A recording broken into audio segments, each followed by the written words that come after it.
Puget Sound and a progressive of many progressives. Our good friend joins us from Seattle. He, of course, is always fighting for progressive ideals. And Mark Taylor-Canfield, blogger for the Huffington Post and Daily Coast, also reporter for Free Speech Radio, heard on the Pacifica Network, joins us, talking a little about minimum wage and Progressive Media Summit that happened in Seattle last month. Great to have Mark back on the program. How you doing, Mark? Good, Jeff. How are you?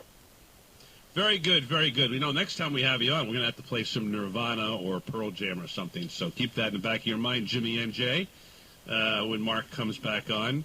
Lots to talk about, and I'm really happy for what the folks in Seattle have done. They have put down a place mat for $15 an hour. We've been talking about 10-10 here in the East Coast with President Obama and others, but it's 15 that we really need to be at. We need to be actually close to 20, but that's a good start. So why did Seattle come out ahead? What prompted that, and how are people feeling about it right now? Well, first of all, next time I'm on, I'll actually, in the meantime, I'll send you some of my own band's rock music so you get to hear what's happening in Seattle. So, all right, I'm all for that. Yeah, we just did a recording project last month. But Seattle, by the way, we had 2 days of snow last week, which is really, really rare for us. And it's a hill on cities, so when we get snow, there is no traffic. Everyone just uses the streets to sled on. That's exactly the case. I was going to say, if you get snow in Seattle, I do not want to be driving because that's one big sled. Oh, God. That's problematic. Like San Francisco, if you haven't been in Seattle, there are a lot of hills, including their own Capitol Hill. Yeah. Definitely. So getting back to the $15 an hour. We've talked about this before, Mark, but how did it start? How did the local folks come up with this number? How did they get people to get into it? Because I think that, it's sort of this idea that if you sell it locally, and yes, Seattle is a highly educated progressive state with long-time progressive values and so forth, but it is also, a city that has been playing by the rules of the rest of the cities in the country. But this, to me, is a really good sign. So how did it happen? It happened with our new Occupy Socialist City Council member, Shaman Sawant, who is receiving international attention for her political victory. But she ran on a platform of $15 an hour minimum wage in Seattle. She said that was going to be her first initiative, and indeed it has been. And, Jeff, as I've been saying on other talk shows around the country, this has brought together the progressives and the left and the labor unions in Seattle in a way I have never seen before. On this particular issue, the infighting is over. People have agreed to disagree, and they're working together on an issue that they can all agree on, which is $15 an hour minimum wage in Seattle. We had Proposition 1, which was passed in SeaTac, Washington, which is a smaller community just south of Seattle, during the last November election. Unfortunately, a Superior Court judge has set that aside, saying that it doesn't apply to the SeaTac International Airport workers, which is really a big court battle now. But it's become a very issue, and because of Shaman Sawant, during her inauguration, by the way, at City Hall, there were people on all the balconies everywhere in the building holding $15 an hour minimum wage signs, and the rally at the Labor Temple in downtown Seattle a few weeks ago was filled to the brim with people I haven't seen since probably, some of the Occupy demonstrations and maybe even earlier. It's an amazing phenomenon. It's a new grassroots political movement, and I have to give Shaman Sawant a lot of credit for really pushing it. Now all of the other city council members have been forced to address that issue. And here's the deal, Jeff. They have a very, very organized strategy here. It's very smart. They are pushing the city council to pass an ordinance to raise the minimum wage in Seattle to $15 an hour by April. Now, if they don't act on that, then there will be a citywide forum, and there will be a citywide referendum launched to go on the ballot in November. So they're putting pressure on the local politicians to try to take credit for this new initiative. And if they don't push it through the city council, then it will be on the ballot in November. And then also, Governor Jay Inslee, our new governor, just announced last week, it was a headline story in the Seattle Times, that he is pushing for also raising the minimum wage. So you add that to what's going on in Washington, D.C., and this new congressional budget office report, and it's a big topic here, and it's really brought people together in an amazing grassroots movement that I haven't seen for a very, very long time. It's really great seeing people to be, being so engaged in civic responsibility in Seattle. And there's a lot of money here. There's, all the major corporate folks like Starbucks, Boeing, Google, Amazon, you name it, they're here. And so there is a lot of money in Seattle, a lot of development going on, huge multi-billion-dollar deals happening. So this is a city that says, we're going to take the lead on this issue the same way they took the lead on the legalization of marijuana, same-sex marriage, et.cetera., and then maybe push it to a state level if it passes here in Seattle. Well, Seattle is obviously, the biggest progressive base of the state of Washington. I remember when Congressman McDermott, a great champion of single-payer health care in the early 90s when Hillary Clinton was trying to put together her health care plan.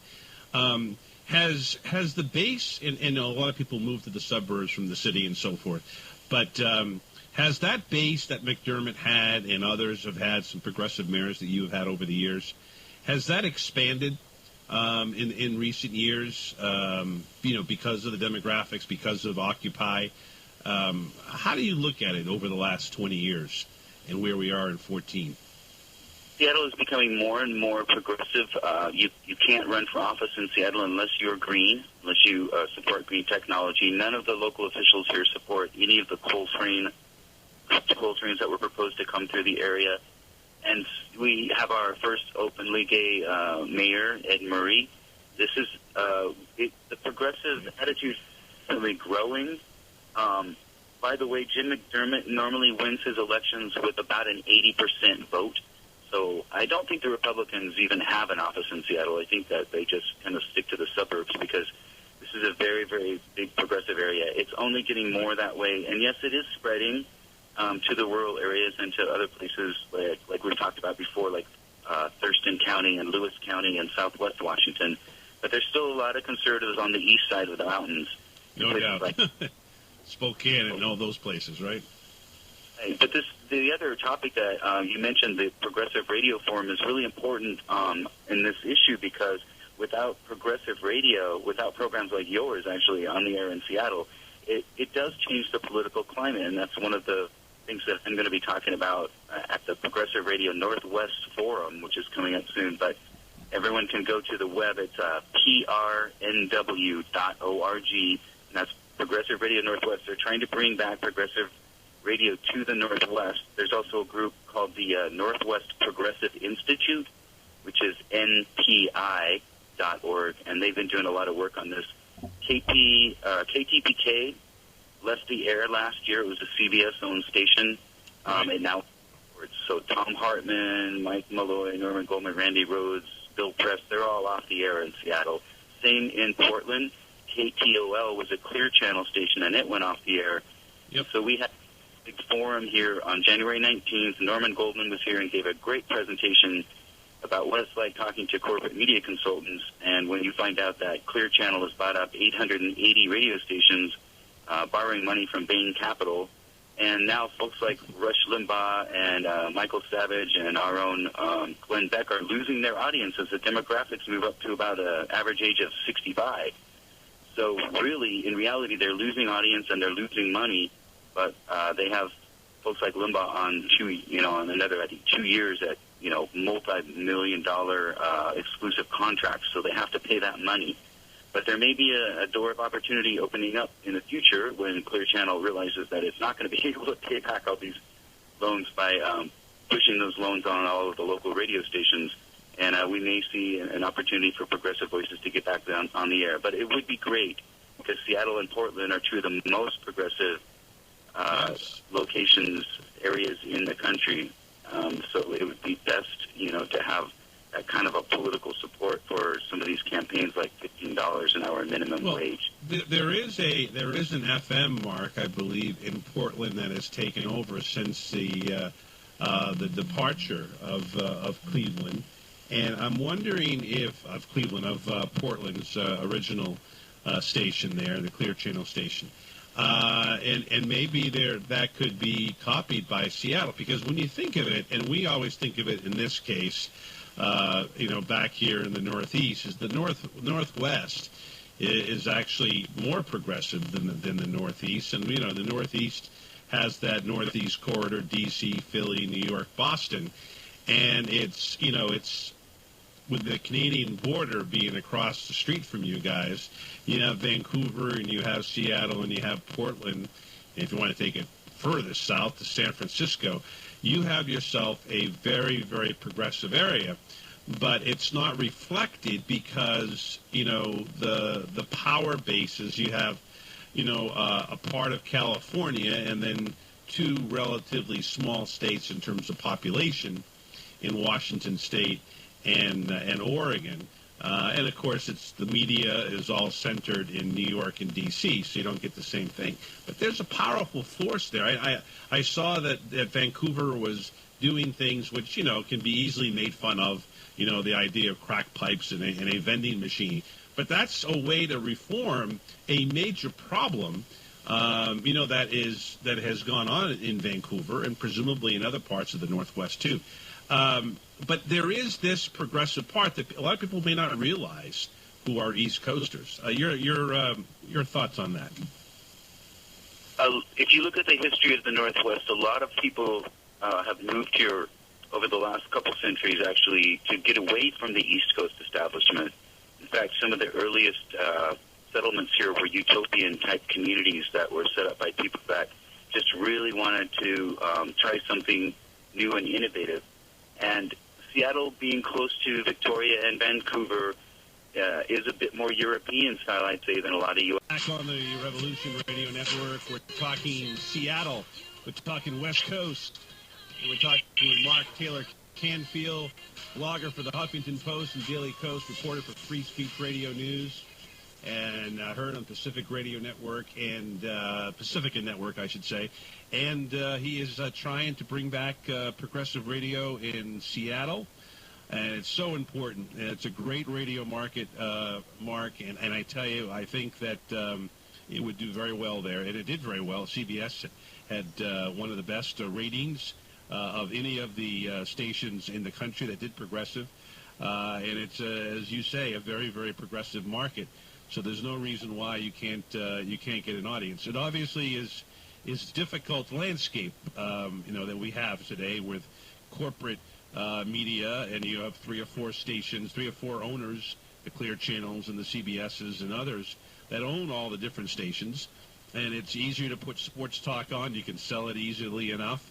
But the fact is that, once you have 1 or 2 of them, you don't need 3 or 4 or 5 or 6.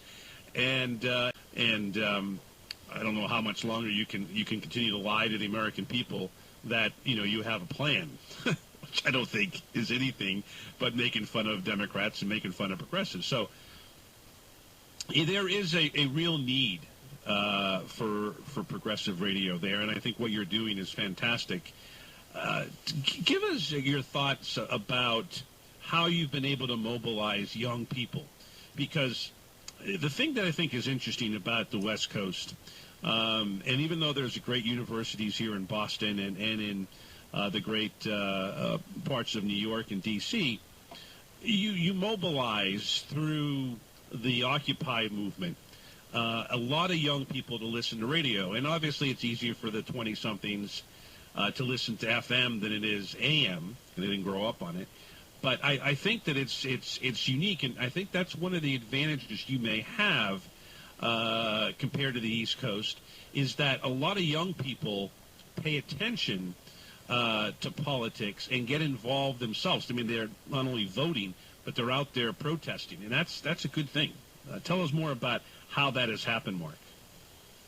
Well, actually, if folks want to read more about this, especially media consultants, go to Op-Ed News, because I wrote an article about this issue in the Progressive Radio Northwest forum. It's called Is Radio Dead? And one of the questions that came up is how to appeal to the younger generation. We know that a lot of folks who are retired don't necessarily want to listen to radio or any kind of audio music on their smartphone or their laptop, but the new generation definitely is doing that. And so one of the things that Norman Goldman did was he pointed to his smartphone and said, "This is the new transistor radio, everybody. Get that straight." So there's one issue. Another thing that we should talk about, actually, at some point, are the FCC regulations. But, Seattle has a potentially great progressive audience because there's a lot of young folks here. I think along with Boston is probably, the most educated per capita in the country. And as far as the FCC regulations, that's one thing that I talk about in some of my webinars is I testified before the Federal Communications Commission about corporate media consolidation, and we had two Democrats on the commission at that time, Adelstein and Cox, and they both sided with community broadcasters and the journalists saying we can't have corporations owning, or a couple corporations owning all of these media outlets. Yes. And some of their own, some of the FCC's own studies, which they actually wouldn't acknowledge that when I brought them up at the hearing, some of their own studies show that that corporate media consolidation reduces local news coverage. It limits minority and female ownership. There's a lot of negatives there. And that goes to my third point here, which is what most people don't realize is the United States is now listed on the Reporters Without Borders World Press Freedom as 47th in the world. Yep. That is not great. More the first voice on the air. That there needs to be Mark, and unfortunately we're running out of time here, but we need to have you on again and talk more about this, and I wish you all the best with what is going on in Seattle, and check out those websites. Mark, thank you so very much. All the best to you. Yes. Thank you. We'll be right back after this timeout. You're listening. I was talking with Mark Taylor-Canfield on the air and off the air, I guess, as some of you caught. But great to have him on the program. And you should check out opednews.org.